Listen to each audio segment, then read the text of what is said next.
Yo, what is up, everybody?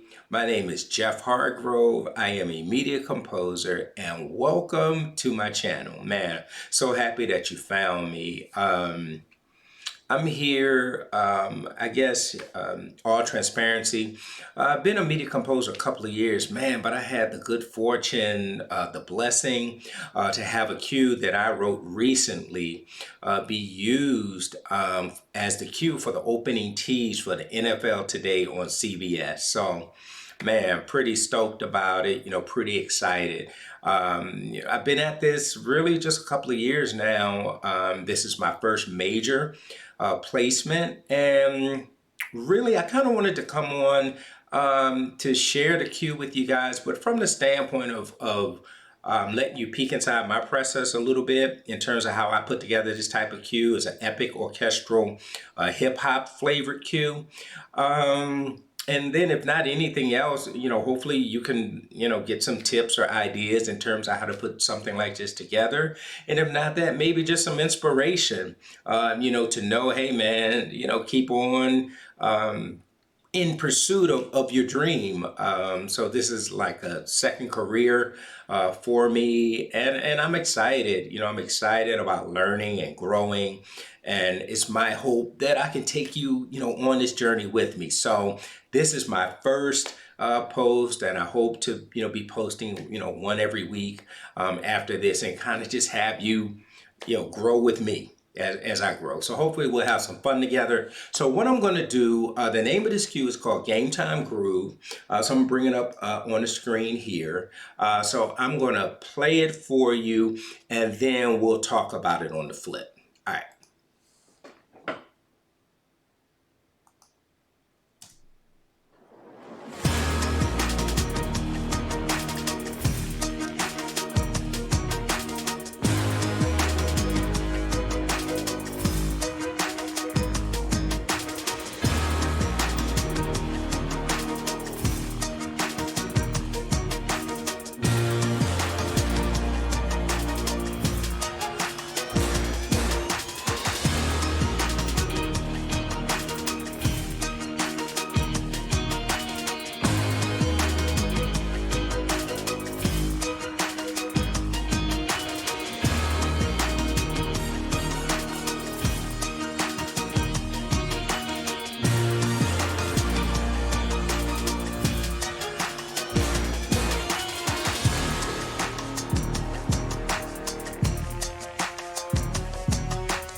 All right, so there you have it, a Game Time Groove. As I said, so really just want to take a minute, just kind of talk through the cue a little bit. So I think the main thing with this type of cue being epic, being one of the things that we're going for, is probably the drums. You definitely want to make sure that you got, a groove that's hitting pretty hard with your drums. And what I tend to do, as you guys will see, if we just take a look at my drums, which is pretty much all the stuff kind of in this brownish or tannish color, you see I have a lot of layers. And I have a combination of like orchestral percussion with some center perk stuff, timpani and orchestral toms, cymbals and things of that nature, tubular bells. But then I also have some damage stuff layered in, and then like some low impact stuff from Ferrum, some other stuff from Ferrum, and then I have some samples, pretty much like some one shots. So say like with the kick, just basic, one shot, or that's actually where it's pitched at. Some basic one shots, and then I'll create a loop, utilizing those particular samples or whatever. So let's just start with, I guess, listening to the drums and percussion along with the risers as well. So here we go.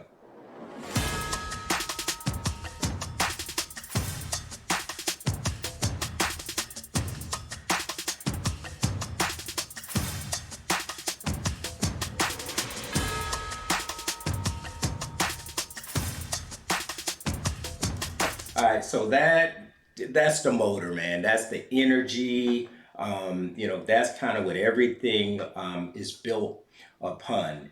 And so, like I said, I do use some orchestral stuff. I just kind of want to bring your attention to a couple of things that I think are really cool. I think like when I write these type of aggressive cues, I love to have like some type of metal in it. I think it just adds a certain amount of nasty. Like cinematic or cine perk has these cool chain hits that I like. So you hear that, and then like I add like a go-go, sorry, an anvil, and then also Ferrum has some pretty cool sounds in it as well. So kind of layered those together.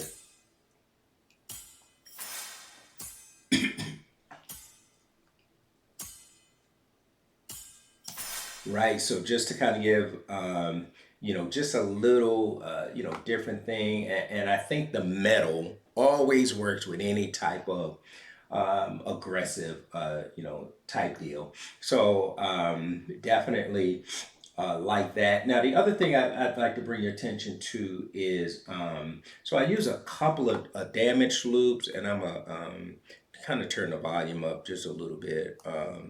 So you guys can really hear it. So that's one there,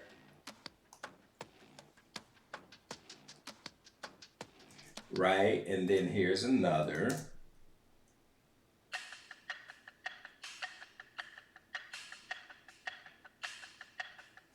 right? So you put those two together.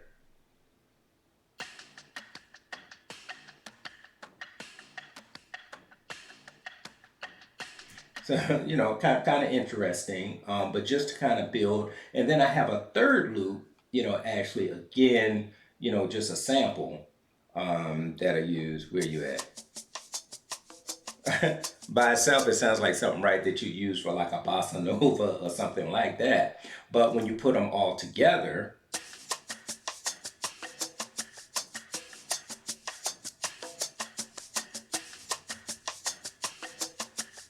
so that's sort of the under percussive motor, if you will. And then like if you add just from the sample standpoint, like our, kick,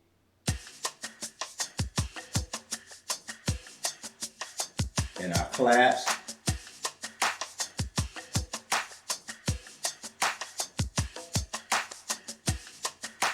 I mean, you see that you're almost there. Now, one thing in these kind of hip hop type of cues, for me, I love putting like a 808 kind of snare in it, and then with that triplet kind of feel to it to kind of give it that vibe. So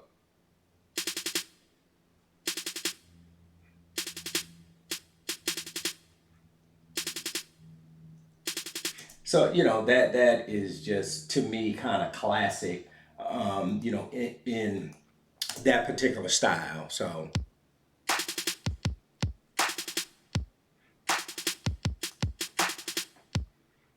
Add in some hi-hat, the loop,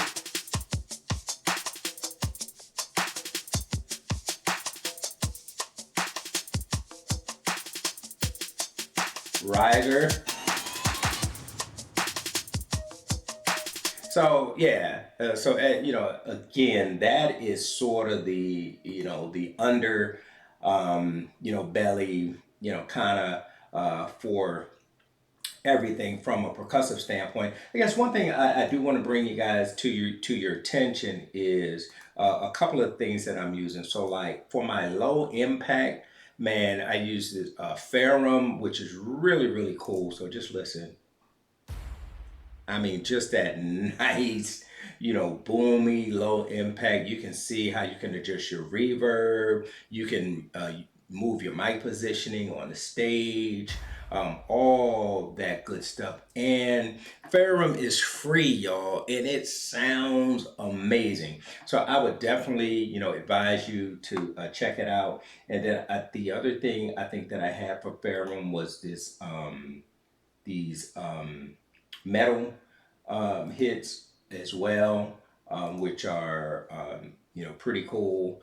So I think the metal, yeah, the metal was down here, I believe. Oh, don't have those solo. Yeah. So you hit a metal, got that a little further back, you know, in the stage as well. But yeah, man, just like shout out, man. Ferrum is just awesome. So I would definitely suggest that to you guys. And like I said, for your low impact, just kind of at the top of your phrases, just to give you a little extra meat, definitely cool.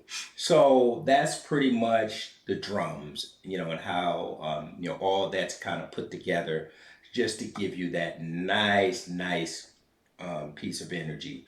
And then, of course, you know, you always want to have like your risers and things of that nature to give you some additional lift going into your various sections. Um, so outside of that, I believe that the next great source of energy in this type of cue is your strings. And coming up with like a really cool ostinato or a motif, you know, a type of string motor that really kind of grabs on. And it's kind of melodic in the sense in this, because it's really, this is what's really driving the melody. Is kind of what's going on with your strings. So here's the string ostinato.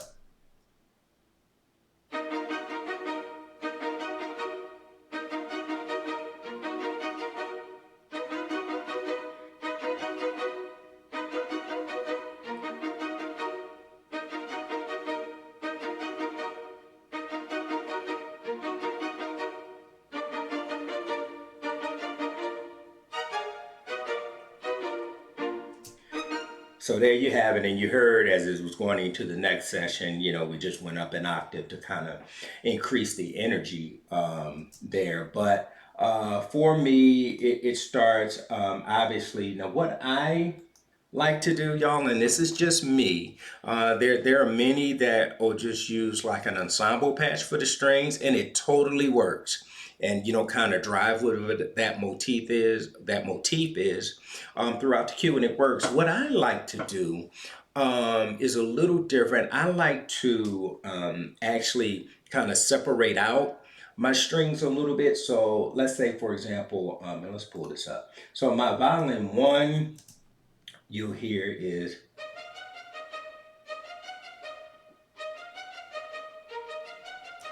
then if I add my violin two in, is it's I, you know, do a little harmonic variation on it,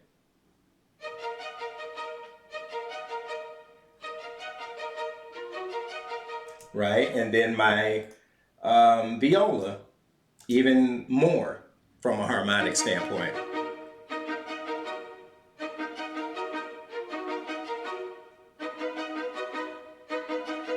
right?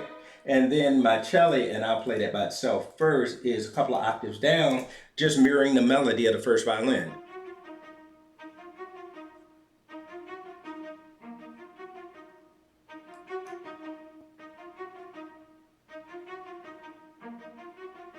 And as you can see, even from a velocity standpoint, how you see just a difference in the velocities just to get, really hit those accents. So everything is not, da, da, da, da, da, da, straight across from a velocity standpoint, but you can just see the different velocities, just to make sure we have just some kind of ebb and flows, with how that melody is hitting. So again, you put them, all together.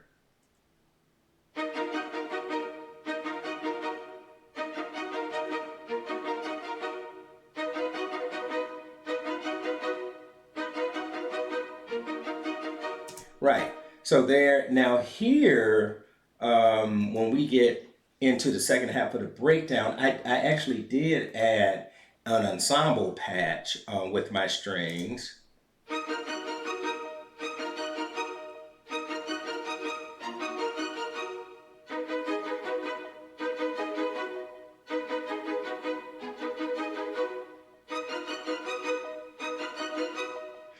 So again, just for some, additional energy, but kind of going back and so just letting you see what I use. I'm sorry, that's not what we want here, but letting you see what I use. So I do use cinematic studio strings in this particular cue. Um, and as you see, I just have it on the mix setting. Now sometimes if I really want the strings in your face, I will turn on the close in the main mic. I'll turn off the mix. I'll push my close up like plus 6 dB, so all the way up. And then I'll just adjust my reverbs, across the strings if I wanted a little more in your face. But this cinematic studio string sounds great, as is. As you see, I'm using a spiccato for my first violins, but for my second violins, for my violoncelli, I'm using staccatissimo, which is not as aggressive as the spiccato, because I just felt like for the first violins, I just needed them to really kind of punch through.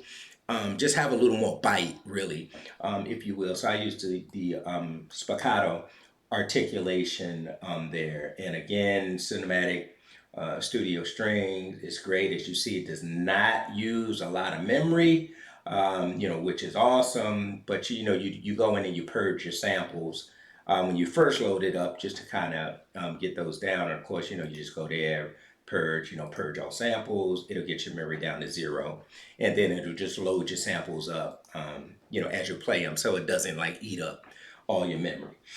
So, yeah, so if you now play that string, right, with your percussion, I mean,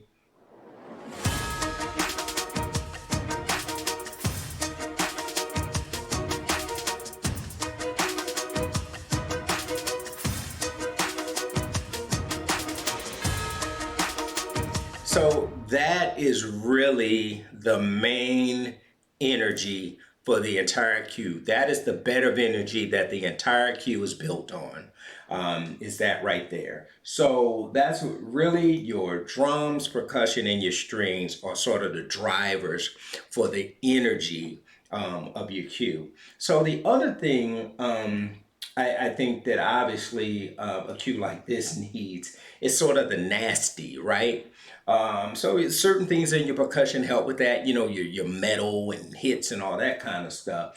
But the other, I think, thing that really helps, obviously, with your nasty, besides, your bass kind of gives you your hipness, but your nasty is your low brass. And actually, I have a low woodwind in here as well. So you see, I got a contrabass clarinet, which is super low, and then I have some low brass. So let's play those.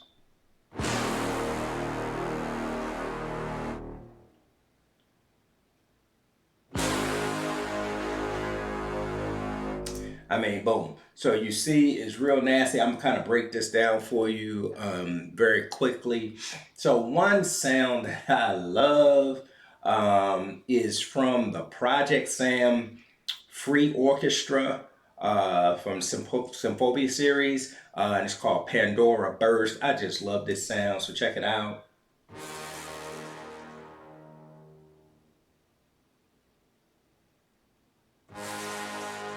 I mean, just a cool sound in my opinion. You know, it's got that brassy, brahmy kind of thing. Even when I do more orchestral stuff, I'll use this and just kind of layer it in as well. When if I do like some epic orchestral fantasy or something like that. But one thing I want to show you is this boom. So you see, I got it at about 40%, but I'm gonna over exaggerate it just so you can hear it.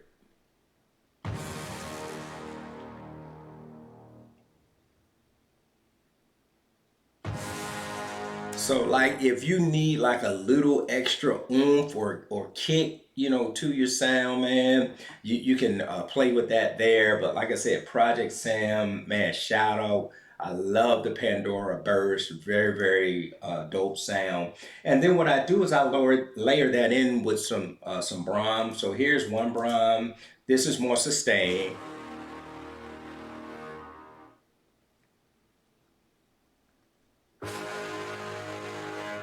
And again, this is a sample, guys. So this is a one shot where we at. So, so yeah, that's what the main sound is. And I think it was, yeah. So we're in E flat minor.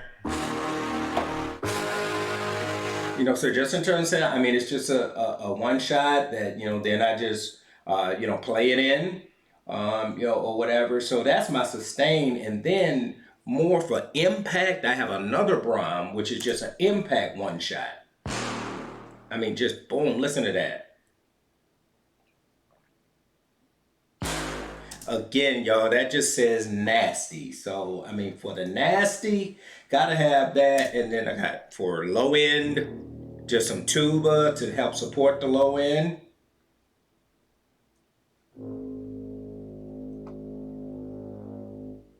right? And let's look at that real quick. So that is, I think the tuba. So that is what center brass. Yeah. So we got a, tuba right there. So nothing deep, man. Dennis Sands has makes it sound great. So that's where I have it. Not doing too much with it. Just like I said, some low end, and then our monster low brass.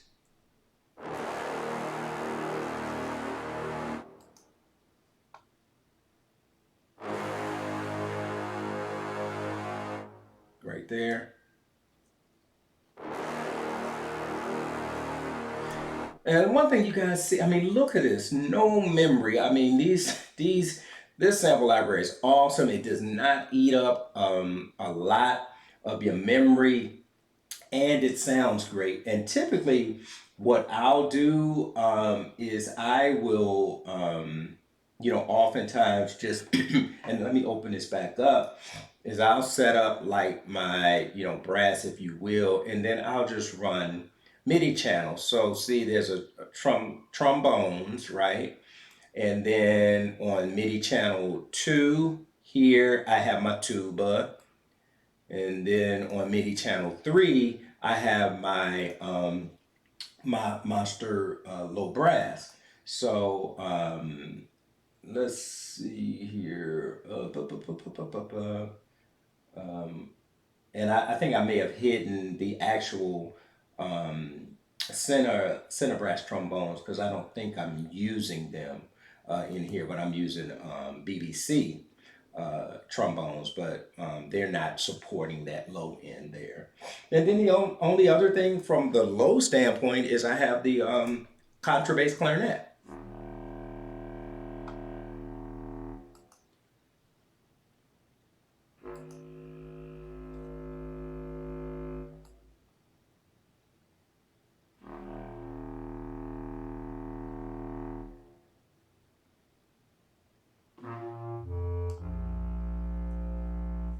So, I mean, again, just man, center winds sounds great, whatever. And you layer all that stuff in, and that kind of gives you your your nasty, if you will. So, other thing I guess that I'll bring to your attention is so we have that low end, we have our percussion. So well, let's go back just for a sec. So I do have, just from a color standpoint, I got like some synth stuff and some guitar stuff. And this is really, like I said, guys, just from a color standpoint. So just synth and guitar, long tones to support the stuff that's going on with the low brass. Just another layer kind of nasty, just adding to it. And then we add in a little more melodic guitar.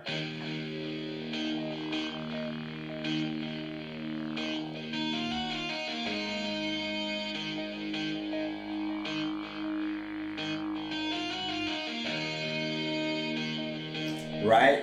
And so, with our guitar, so use the Helion guitar, and it's the amp room rock guitar. And on for the low, same thing, same guitar, amp room rock guitar, and just using the low tones there.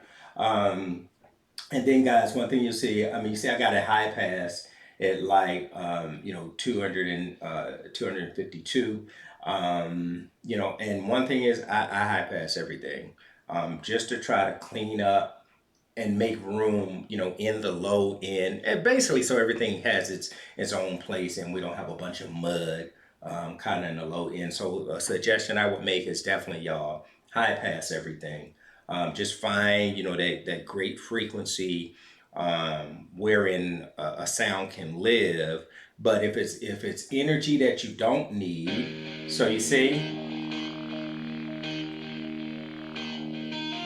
So I don't need it. I don't need anything here, all down in this space there. So I just high pass it. But the other thing I wanted to bring to your attention about the guitar sound, is you see I have this Chris Lord Algae um, guitars plugin, which is totally awesome, and I reamp it, put it on the crunch setting, and then I push up my delay just a little bit so you can really get that nice eighth note delay bounce.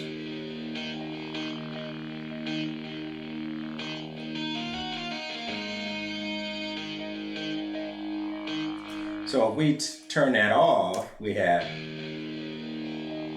so hear that? Oh, let's wait a minute. So hear that?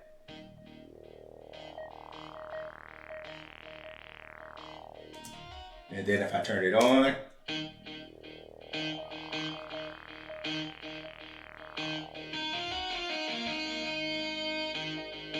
so I mean, just a really, really, I mean, great plugin. The CLA stuff is really, really cool, y'all. And speaking of the CLA plugins, I want you to check it out, on, because I use it on my kick as well, which is really, really cool. And I just want to have you guys check this out. So check out the plugin on the kick drum. And again, so just in terms of we talking about high passing, you see right here, I got my kick high passed at 100 hertz, right? No need to have it all the way down, hitting around 60, and things like that, just kind of muddying up your low end. So I have it high pass. But the thing I want to show you is this great plugin.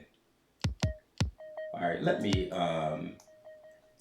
get this synth out of here that just wants to think he has to shine in everything. No. So let's get him out. So back to the kick. So you hear that? So I want to show you something. So now let me bypass the plugin.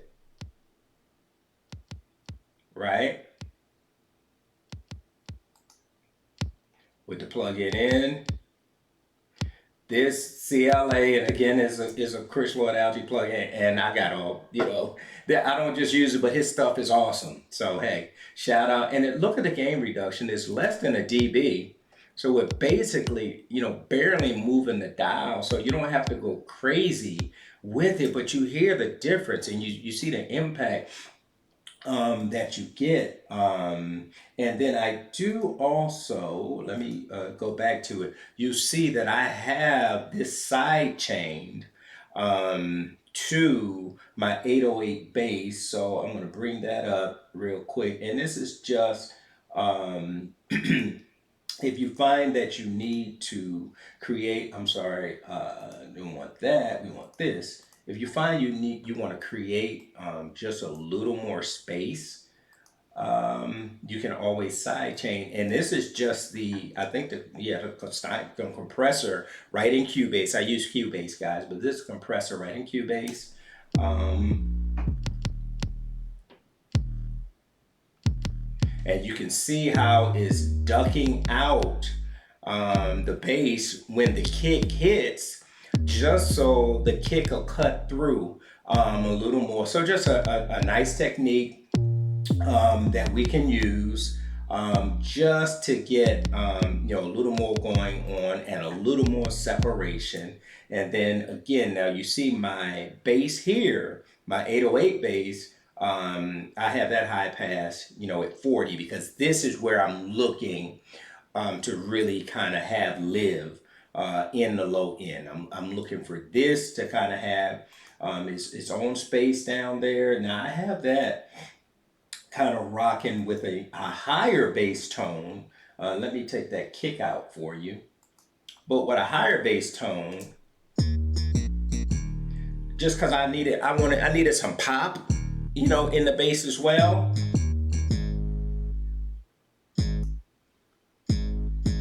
But again, look at where, so I got the pop in, but I got that high pass, all the way up at 90, right? And then I also, um, bumped up the frequency at 4K a little bit, just to give it that little extra kind of sparkle on the top end there. But those two sounds together, they work pretty nicely. And then I know you're like, what? I don't typically do this, but I just felt like I needed just a little more support in the bottom end. So I actually played in um, a another kind of bass, audio bass part. I mean, just and then laid it in real low, but it just kind of gives a little more support down there. But again, I have this one high passed at 75. So not so low that it's kind of muddying up down there with the 808. The 808 still has its own space. The popping bass has its own space. And then this bass has its own space. So they all have, even though it's energy, so there's energy down here, but I don't need that energy coming from this particular bass sound. So I do high pass it just to, get out of the way, just a bit. And so we don't have a bunch of mud going on down there. So we have that. So that gets us like up to our breakdown. So I'm going to take us like right before the breakdown, because that's the first time that you'll hear this ba ba ba ba bum ba ba ba ba bum. You'll just hear it, and it's just actually a foretelling of what's to come like later on in the cue. So again, if we get up around 20, what do we have? I think we have our trumpets, right? And then we have our trombones doing this little announcement.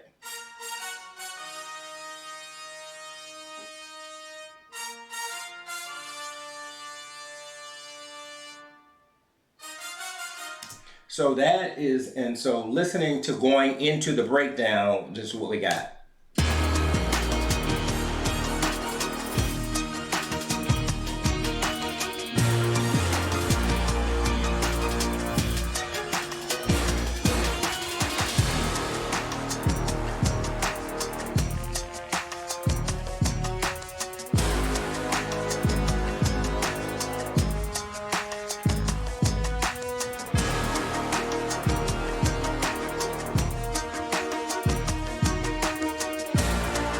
Okay, and I'm sorry, guys. I forgot that I turned my volume up because I wanted you guys to hear some of that other stuff. So, let me bring that down for you guys a little bit, because it's probably busting your eardrum. So, my apologies there. So, one thing I did want to talk about. So, here in the breakdown, if you guys notice, it does break down, but not to the point where we lose a ton of energy. We definitely want to keep the energy up, but you do want to feel, a slight dip in the energy as well. So what I do here is I bring in my counter melody, and I love using horns in epic orchestral music. The horns are just epic. They are epic. So here is the horn counter melody that I use. And so actually, I'll start with the one. So I have a legato horn, and you guys, this is if anybody knows like why if you have it in read automation on some stuff that it'll solo even when you don't want it to solo, please let me know how I can make it not do that without having to turn off the read automation. But anyway, uh, that's just another thing that gets on my nerves. It's a weird thing about Cubase that I haven't figured out. So if you know, let me know. Drop a comment. I would love to know. But anyway, so here's the and I'm gonna turn it up a little more so you can hear.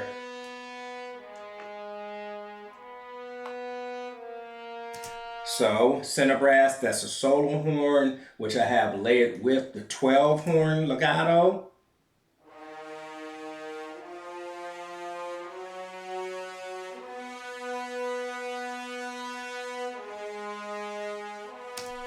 And then what I do from time to time is sometimes with the legatos, because they're legato, because I want just a little more definition on like the start of those tones, I'll just add in a short.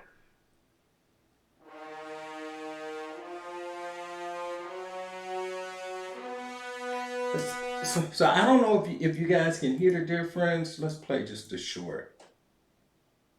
So you hear that? So that's all I do. I just layer in just a little short, with it, just to, help give it, just define the start of those notes. See?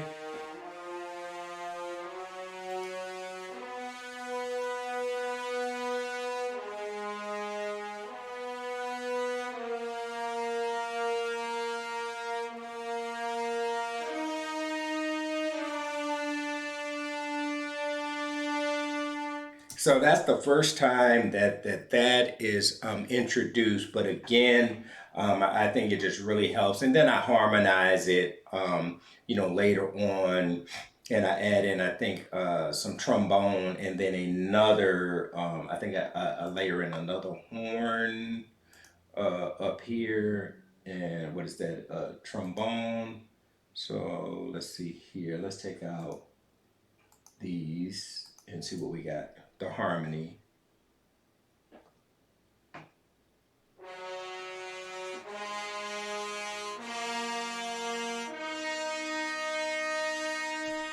So that is the harmony that kind of goes with it. But it sounds like the trombones are actually playing the low. So I think the harmony is just in the horns by themselves. I think they add the only layer of harmony.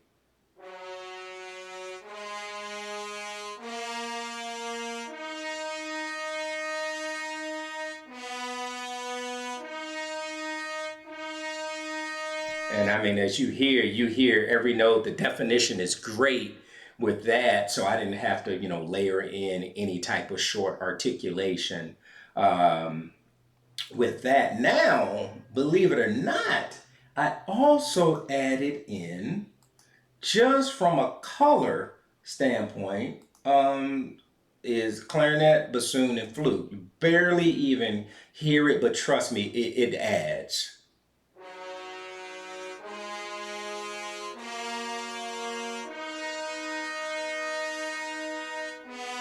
Hear it? If we take that out.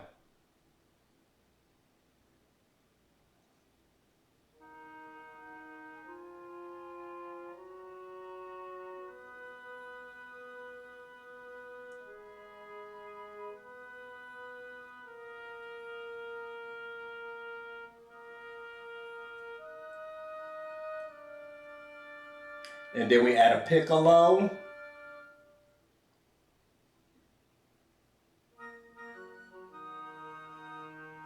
So just some additional color, and again, it's color. You probably don't really hear it, but I guess just to show you what I'm using. So I use the BBC woodwinds in this particular thing. Now look at the difference in memory, guys. So I'm just using a few sounds, and it's taking 1.56 gigs of memory. And the reason the memory is so low, actually, is because what I do is you can just use the articulation that you want. So as opposed to having like legato and legato extended and flutters and all this other stuff in there, look how the memory went up. It's already going up to 1.67 gigs. So imagine if you have all your articulations in um, for everything. I think this was the long, right? Was this a long? I think it was on long. So if you have all your articulations in, it's just gonna like really kind of like smash up or use up a lot of your memory. So I would definitely suggest just setting the articulation that you need and nothing else. So yeah, so there you have it in terms of kind of getting in and going through the breakdown. And then the only other thing that is left before we get to the bass, because I do want to show you that, is going into the final theme. Guess what is back in terms of being, you hear it again. So check it out.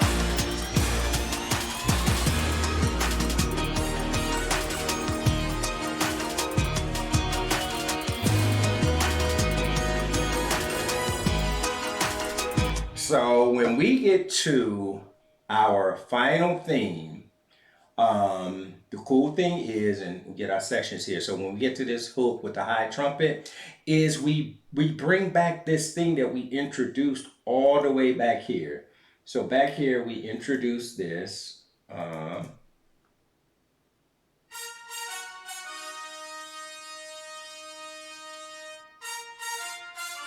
Right now, when we get here to the final theme, it's the full motif.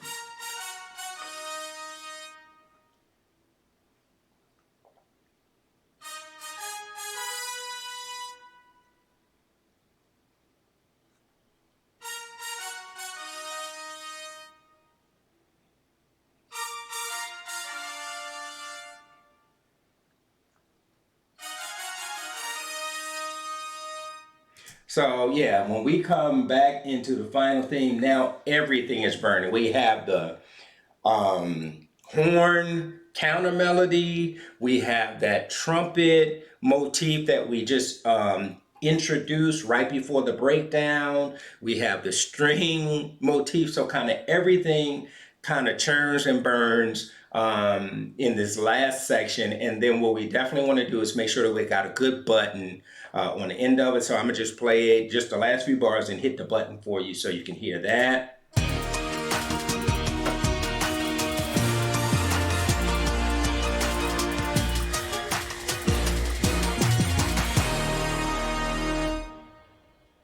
So there's just a nice button on a tonic. Now you heard that synth kind of still, the delay of the synth still ringing through, but trust me, that's not in there. I took it off a reed, remember?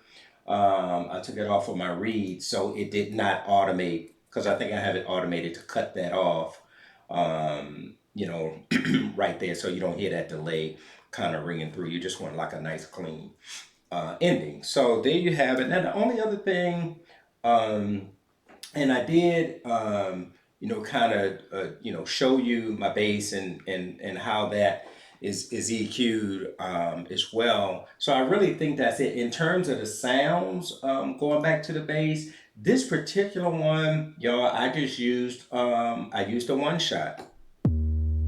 You know, so I just used a one shot. In this regard. Now I do sometimes.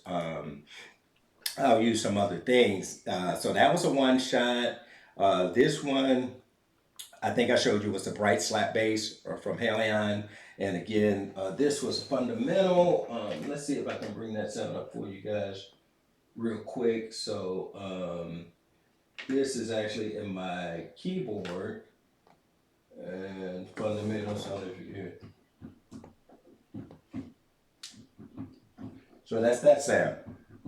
And just, all those sounds layered in. And of course, I don't use a whole bunch of audio stuff because it's just a pain in the butt for me. If I got to edit or something, or say I turn a cue into the publisher, right? If I got a lot of audio stuff and they be like, oh yeah, that's cool, but can you take this section out or move this? Now you're chopping up audio and stuff like that. And it's kind of a pain. It's a lot easier to move MIDI around. True fact, like I used to work in Pro Tools, and about a year ago, I switched over to Cubase just because working with MIDI in Cubase is so much easier than working with MIDI in Pro Tools, in my opinion. Pro Tools audio, awesome. But when you got to start moving around MIDI and dealing with MIDI and all that kind of stuff, Pro Tools, it's a little more cumbersome. I still use Pro Tools every now and then, but man, for working with MIDI, I love Cubase. Very intuitive, very easy to work with. And then honestly, a lot of composers that I really respect and look up to, I noticed that they use Cubase a lot as well. So I decided to give it a shot. So y'all, I really appreciate you, hanging out with me. I do hope, that this gave you just a little more, insight into my process, if you will. And again, y'all, really thank you for hanging out with me. This is my first time, so I know it probably had some humps and some bumps and things of that nature, but I hope you got something out of it. That's the main thing. Hope you got something out of it, man. I hope that you got some inspiration, that that just like I'm doing this and just like this cue that's sitting here in my DAW, right, made it to national air, CBS Sports, NFL Today, your cue can do the same thing. So just keep pushing, man, keep it up. And again, let's grow together, right? So I'll see y'all back on the flip with some more videos and stuff like that. Really appreciate you. Please like and subscribe. It'll really help my channel. All right, thanks everybody.